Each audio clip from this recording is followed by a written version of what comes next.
Good day, and welcome to Lesson 10 in our study of the book of Judges. Now, if you've been following this along, you'll realize that Gideon and his army of 3,000 have routed the Midianites by following God's direction and with God's help. They had only 300 men because God had called Gideon to lessen his ranks by various means, so that if there was a victory, then it would have to be under the auspices of God and not through Gideon's and Israel's own strength. And this is what happened.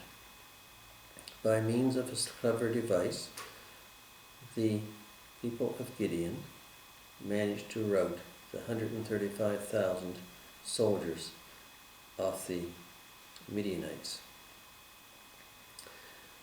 Now, as they were fleeing, the men of Ephraim, who had previously not heeded Gideon's call to come help, did go down and block their escape routes and capture 2 of their kings.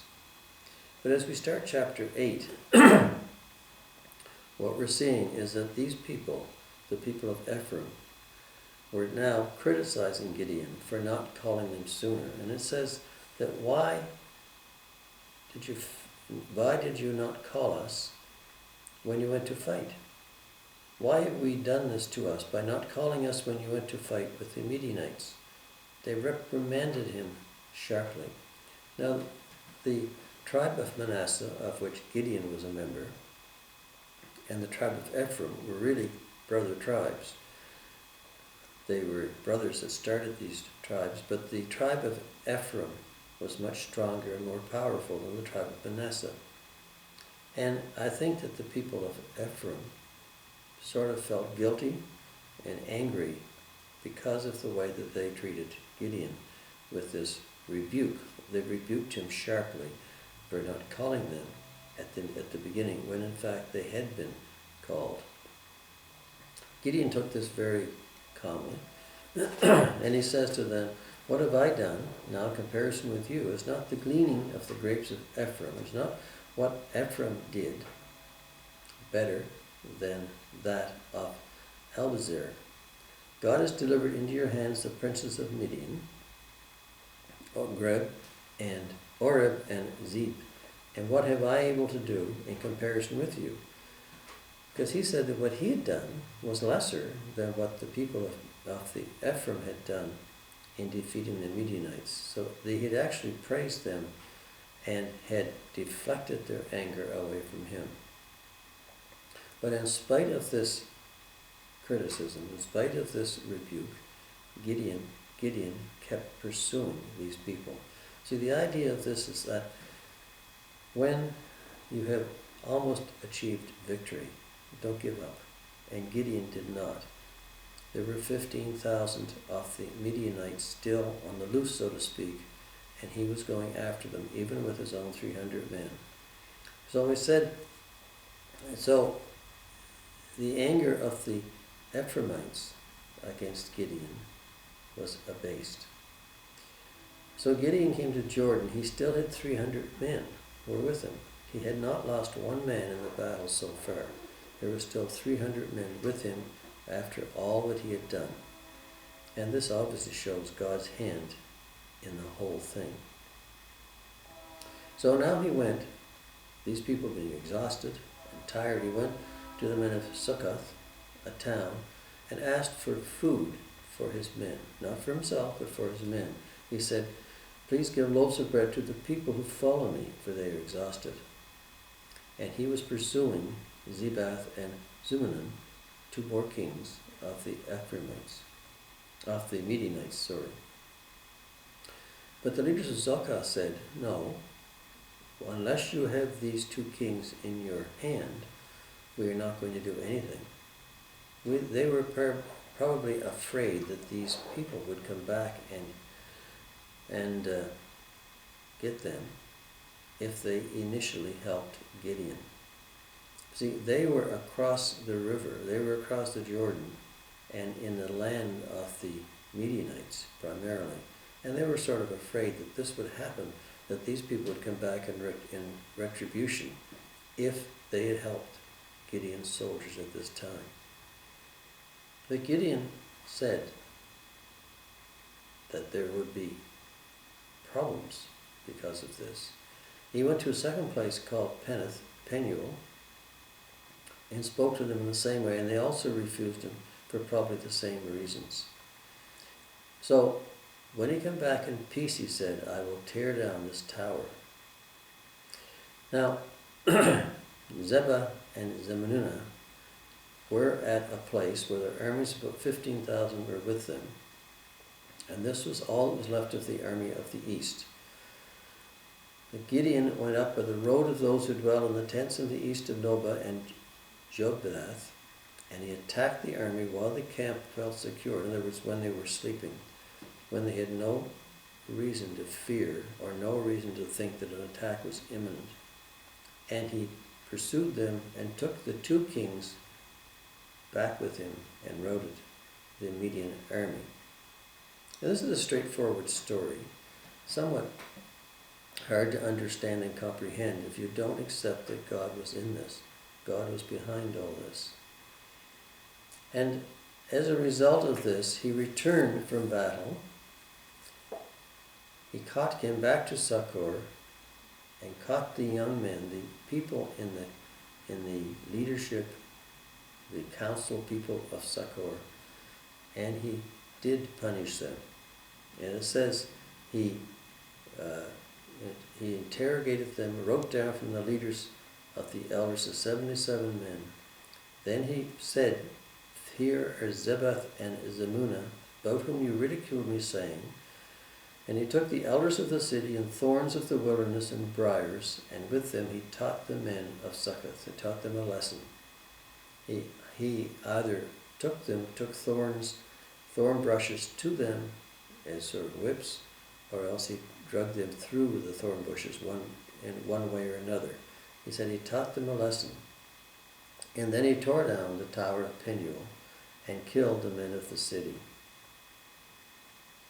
So what we have here then is and then in the next 2 verses is the reason for why he was so angry with these people. Why he was so angry with the Midianites, Zebath and Zalmunna, because they apparently killed his brothers during the previous part of the battle. The family ties were very close, and he felt that this was the reason why they were just so deserving of punishment, because they had killed his brothers. So Zebah and Zalmunna said, Rise yourself and kill us, for as a man is, so is his strength. So Gideon arose and killed these 2 kings, and took the crescent ornaments that were on their camels' necks. So these were people of the east. These were people who had aligned themselves and were part of the Midianite army, who had killed his brothers and had now met their own fate. So there are a number of, this is sort of a straightforward story. And on the surface, it just tells the battle of Gideon against the remnants of the Midianite army. But there are lessons to be held here. First of all, Gideon was not satisfied with what he had done with the majority of the Midianite army. He had routed them, he had killed them, he had destroyed the army except for this 15,000 which were with these 2 kings. He could have stopped there. We know from recent wars that people have been criticized for not following through and carrying the battle through to completion, especially the first Gulf War. This is what Gideon was doing. He was carrying it through to completion. He had 300 men to start with. He still had 300 men. And he was not going to let this 15,000 of the Midianites escape. So he wanted to finish the work. So many times we start things in the church, we start things in our life, we start things in our professions, and we don't finish it. We don't go after the end. And sometimes we give up just when the end is in sight. So this is the lesson from Gideon, to finish what we start, especially the types of activities that have to do with God. And Gideon did this in spite of 4 things. In spite of criticism, he was criticized by the Ephraimites. Even though he had had a great victory, he was criticized by them for apparently not calling them into battle first. They were a stronger tribe than his. They were apparently a more powerful tribe than his, and apparently a more prominent tribe than his, and they felt they should have been at the first of this. They criticized, they rebuked him strongly, it says. But in spite of this, he lessened them. He spoke softly to them. And this really shows what Proverbs 16:32 says, when he who is slow to anger is better than the mighty. And Gideon held his temper. He did not become angry. And in fact, he praised the Ephraimites for what they had done and deflected their anger as a result of that. So, in spite of criticism, he pursued and carried on. In spite of being tired, he had 300 men. He had 300 men who were weary and hungry, and in spite of this, they continued to pursue the enemies. In spite of fatigue, in spite of tiredness, in spite of hunger, they continued to go on. So, this is also another lesson. We have to sometimes carry on in spite of being weary, in spite of being tired, in spite of being somewhat just despondent over what we think is not or is not happening.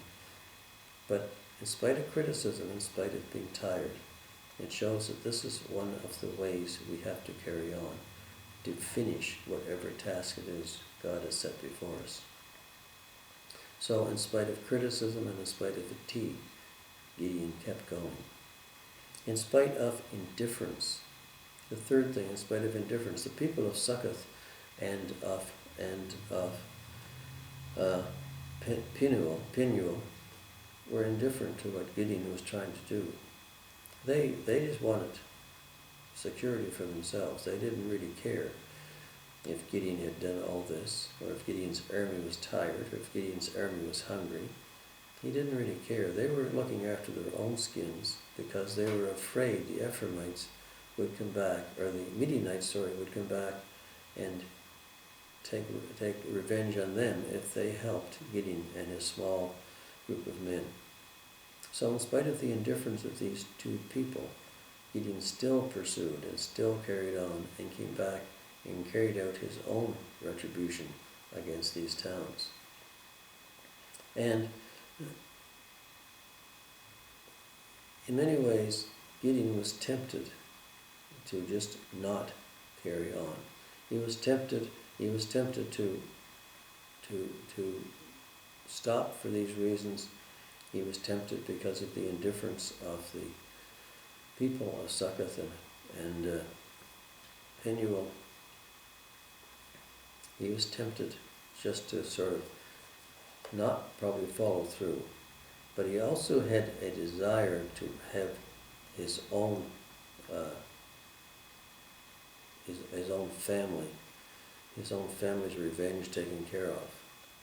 Because there was a reason why he was so hot after these 2 men, because they had murdered his own family.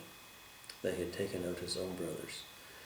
And for this reason, again, Gideon kept pursuing these 2 people. So we have here a story of Gideon pursuing with his 300 men the remnants of the army of the Midianites. And we have it being done in spite of his criticism, of being criticized, in spite of indifference of some of the other people, in spite of his own family being murdered by them, and in spite, of course, of being hungry and fatigued.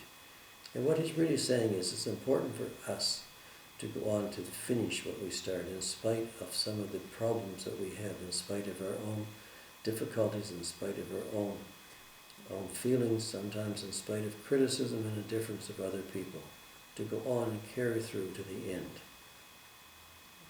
It is said that Paul said, I fought the great fight.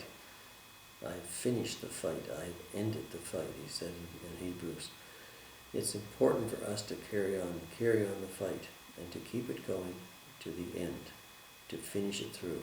And this is really what this part of the story of Gideon and of Judges is telling us. So we'll go on and finish the rest of chapter 8 next time in the next lesson, in lesson 11. Thanks for watching. Hope to see you next week. Bye for now.